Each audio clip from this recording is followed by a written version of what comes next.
नमस्ते। हमेशा खुश रहो बिटियाओं। I am doctor Chitra, assistant professor, faculty of education and methodology, Jyoti Vidyapeeth university, Jaipur. आज का हमारा विषय है जयशंकर प्रसाद और हिंदी नाटक। जयशंकर प्रसाद का आगमन हिंदी नाटक साहित्य में युगांतर प्रस्तुत करता है। प्रसाद बहुमुखी प्रतिभा के धनी थे। उनके नाटकों में हिंदी नाटक कला का विकास अपने पूर्ण यौवन को प्राप्त होता है। जयशंकर प्रसाद का जन्म माघ शुक्ल 30 जनवरी सन 1889 को हुआ। काशी के गोवर्धन सराय मोहल्ले में आपका जन्म हुआ। जयशंकर प्रसाद भाई बहनों में सबसे छोटे थे। इनके पिता का नाम देवी प्रसाद और माता का नाम श्रीमती मुन्नी देवी था। इन्होंने सर्वप्रथम सराय मोहल्ले में मोहिनीलाल गुप्ता की प्राइवेट पाठशाला में से शुरुआती शिक्षा अर्जित की।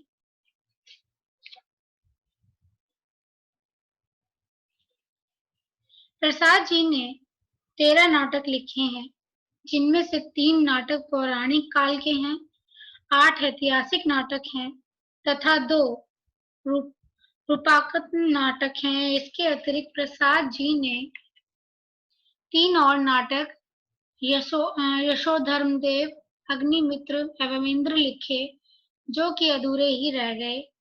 इंद्र का केवल संयोजन मात्र ही हो सका। इनका सर्वप्रथम नाटक है सज्जन। सज्जन की कथा वस्तु महाभारत से ली गई है। अगला नाटक है करुणालय। यह एक गीत नाटक है। इसका वार्तालाप अतुकांत कविता में है। इसकी कथा वस्तु वैदिक काल से ली गई है। इनका अगला नाटक है कल्याणी। कल्याणी परिणय एकांकी नाटक है। इसका कथानक ऐतिहासिक है। वहीं अगला नाटक है प्रायश्चित। प्रायश्चित 1914 में प्रकाशित हुआ। इसकी कथा वस्तु जयचंद और पृथ्वीराज के आपसी बैर और मोहम्मद गौरी की चढ़ाई आदि घटनाओं के आधार पर रचित है। यह युद्ध जयचंद एवं पृथ्वीराज के बीच होता है। वहीं अगला नाटक है राजश्री, जो 1915 में प्रकाशित हुआ। राजश्री की कथा वस्तु हर्ष काल से ली गई है।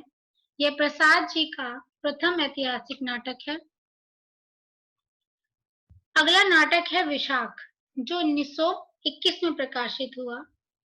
इस नाटक की कथा वस्तु कल्हणकृत राज रंगिणी की एक घटना पर आधारित है। इस नाटक में बौद्धों के पतन काल की अवस्था का चित्रण किया गया है। विशाख में प्रसाद की नाट्य कला में निखार एवं विकास के चिन्ह दृष्टिगोचर होते हैं। वहीं अगला नाटक है अजातशत्रु, जो 1922 में प्रकाशित हुआ।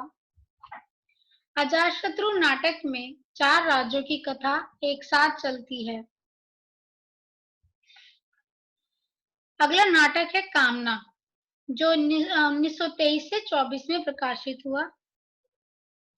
सन 1923 से 24 में प्रसाद ने एक रूपक वृत्त नाटक कामना की रचना की थी।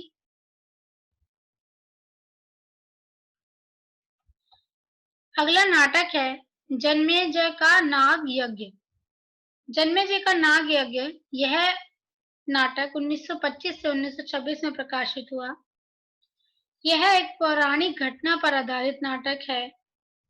भगवान श्री कृष्ण के कहने पर अर्जुन ने खांडव वन में आग लगाकर नागों को भस्म कर दिया था। इस पर नागराज तक्षक द्वारा अर्जुन के पुत्र परीक्षित की हत्या कर दी गई। वहीं अगला नाटक है स्कंदगुप्त, जो 1928 में प्रकाशित हुआ। सन 1928 में प्रसाद ने अपने श्रेष्ठ नाटक स्कंदगुप्त की रचना की। स्कंदगुप्त प्रसाद के नाटकीय विकास का मील का पत्थर है।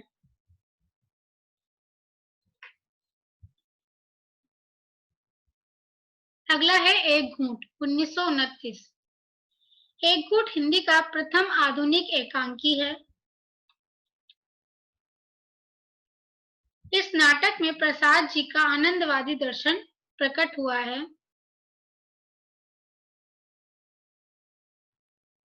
अगला नाटक है चंद्रगुप्त, जो 1931 में प्रकाशित हुआ। सन 1931 में प्रसाद ने सबसे बृहत ऐतिहासिक नाटक चंद्रगुप्त की रचना की। चंद्रगुप्त मौर्यकालीन नाटक है। यूनानियों की आक्रमणकालीन घटनाओं का वर्णन है। इस नाटक में 25 वर्षों का इतिहास है। इनका आखिरी नाटक है दूध स्वामिनी, जो 1933 में प्रकाशित हुआ। प्रसाद ने सन 1933 में अपने अंतिम नाटक ध्रुव स्वामिनी की रचना की। ध्रुव स्वामिनी प्रसाद का ऐतिहासिक सांस्कृतिक नाटक होने के अतिरिक्त समस्या प्रधान नाटक है, किंतु यह नारी समस्या प्रधान नाटक अधिक है। सबसे प्रमुख नारी की पुनर्लगन की समस्या है। तो ये थे प्रसाद के नाटक, प्रसाद का जीवन, उनका व्यक्तित्व।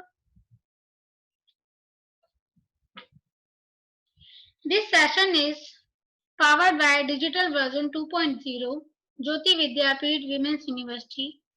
Hope you are satisfied with my digital session. If you have any query, please mention in comment section. Thank you.